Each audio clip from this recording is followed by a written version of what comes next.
Aero bikes are dead. They've gone extinct, like the dinosaurs. We have to admit it. And a big part of the blame goes to the new generation of road bikes, like this giant Propel.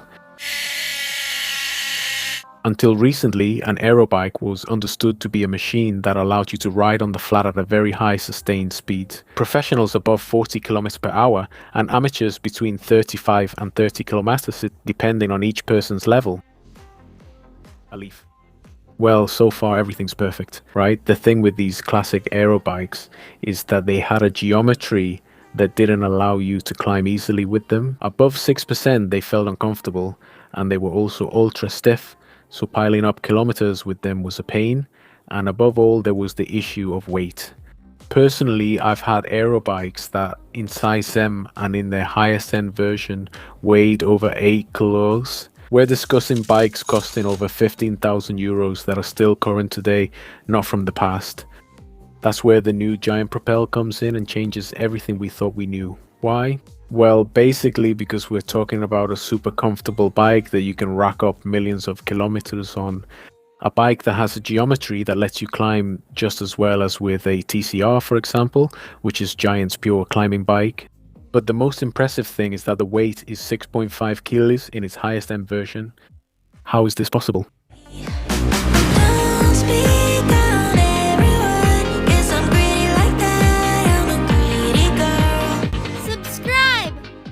We'll discuss the details soon, but you might be thinking, Daniel Race, your example isn't realistic since there are more agile aero bikes available now. And you're right, we have the Canyon Aero, which until today was the most agile aero bike I had ever tried, with no competition. Despite being a great bike, its 7 kilogram weight in the top of the line model and a much stiffer frame don't allow it to compete against this new generation of giant Propel. Let's start analyzing it in depth.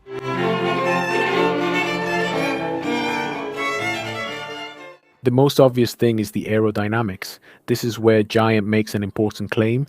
This bike is 18.4 W faster than the previous model. This is equivalent to a 72-second improvement over 40 kilometers at 40 km per hour.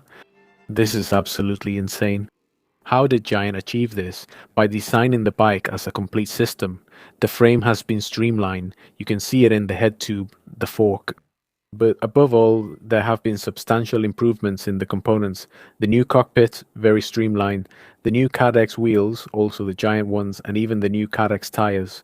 Giant can do this because they are the direct manufacturer. This way, they control not only the development, but each and every step of the manufacturing process. Everything you see on this bike, except the drivetrain and brakes, is made by Giant themselves, a claim most other brands can't make.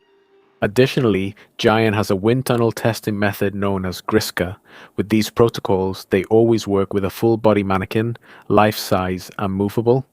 This is very important because it achieves a perfect correlation between the real world and the wind tunnel, something that other brands can't claim. Some of which don't even test in the wind tunnel, others work only with the bike, others use a mannequin that only has legs. For those that use a full mannequin, sometimes his legs don't move. In fact, a large part of this aerodynamic improvement comes from the combination of wheels and tires. If we take a look at the new Cadex SLR Zero, these specs stand out. 50 mm rim depth, 22.4 mm internal width, 13 mm external width, and 1,370 grams for the set.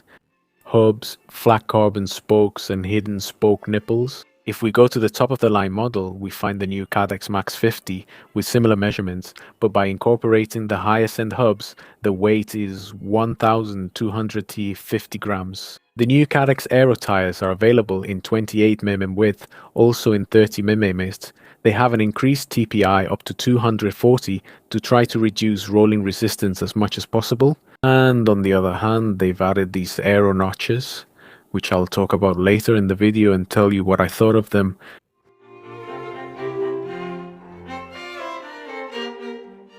Let's talk about weight, because it's clear that this new generation of aero bikes are becoming more and more lightweight. In the specific case of the Propel, the good news is that in all three types of carbon used throughout the range, all three have become lighter, with the weight reduction being most noticeable in the entry-level model, almost 700 grams. For example, I'm testing this Propel Advance Pro, a complete bike that's not top range, with the Ultegra Di2 group set with a power meter, with SLR wheels, with the bike computer mount, bottle cages, absolutely everything installed except the pedals. You can see that it comes very close to 7 kilos. In fact, Giant tells us that in terms of performance, this new Advance Pro is equal to or even better than the previous SL.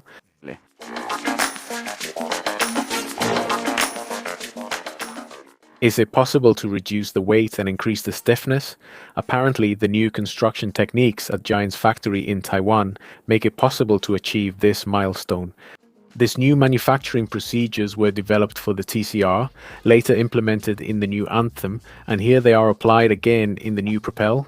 Thanks to a new robot in charge of cutting the composite, it has been possible to create a new architecture of longer carbon pieces. So you understand, a single long piece of carbon is stiffer and lighter than many small pieces of carbon. We learned this during our visit to the Giant factory in Taiwan. If you want to learn more, I recommend you watch this video I'm leaving here about bicycle manufacturing. Thanks to these new techniques, the new Propel Advance SL has achieved 14% more torsional stiffness, something you can really notice when you accelerate out of the saddle and apply maximum force to the pedals.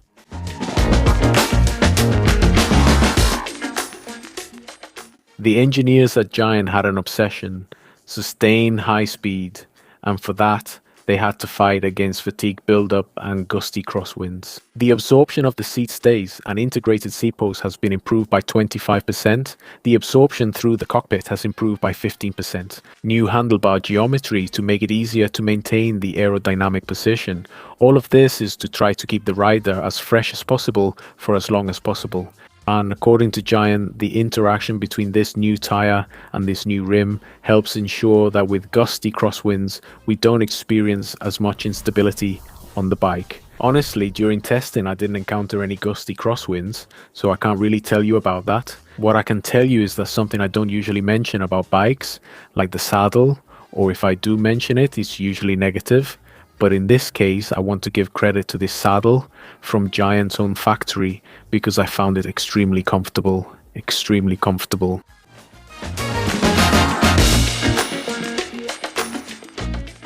If we take a look at the geometries, we'll come to 3 quick conclusions. The first is that from the previous Propel to this one, the geometry has hardly changed at all.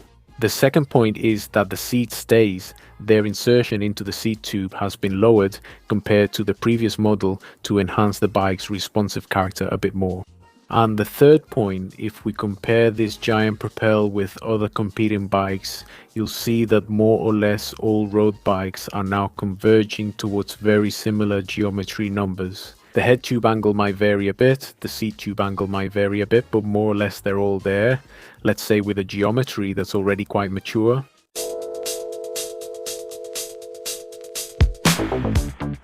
Now let's go over some details. 32mm of maximum tyre clearance, the bottom bracket is a press fit. The seat post, as is traditional with Giant, is integrated and you can adjust the height, besides cutting the tube to a certain length. Well, with some spacers and 2 adapters of different heights, which come standard.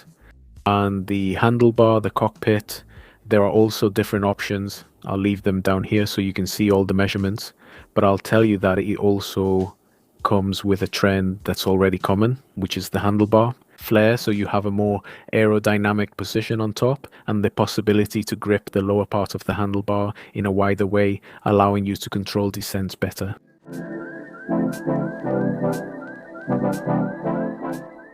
The prices are very simple, from 3,000 up to 12,000 for the highest end model.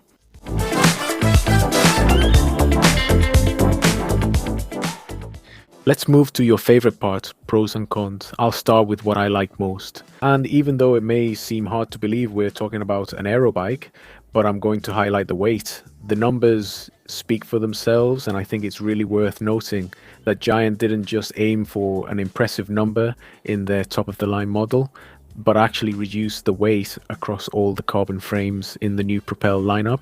That's a positive point. Also, we're talking about a bike that any amateur can get on, and there's practically no learning curve. It handles really well right from the start. I think this is something positive for everyday cyclists like you and me. Comfort, something that until recently wasn't associated with aero bikes either, and the fact of being able to rack up a lot of miles without accumulating fatigue or accumulating as little fatigue as possible. That's something really worth highlighting, especially because the bike's responsiveness has remained intact. And in general, I would say that the overall performance of the bike is very much designed with the cyclist in mind. Of course, it's also for professionals, but for the everyday cyclist, this bike has many very positive features. Things I didn't like. On one hand, there are the tires, and it's true that if we compare them with something like the GP5000, which are among the most commonly used, it's very easy to notice that they roll much more easily. It's practically like riding above the asphalt without actually touching it. But at the same time, when that happens, it feels like we have less contact with the asphalt when we need it. That means when cornering, and especially when I found a road that's even slightly damp, the bike slips much more easily than another bike with a more traditional slick tire, like the one I showed you as an example. Maybe with the 30mm version this is minimized, but with the 28 I definitely felt it. And one thing which isn't necessarily negative, this is something very subjective, but the look is maybe very traditional. This might appeal to a certain part of the audience. It's not as aggressive as, for example, a Canyon Aero, which can be very striking to the human eye. Well, I'll leave that for you to decide.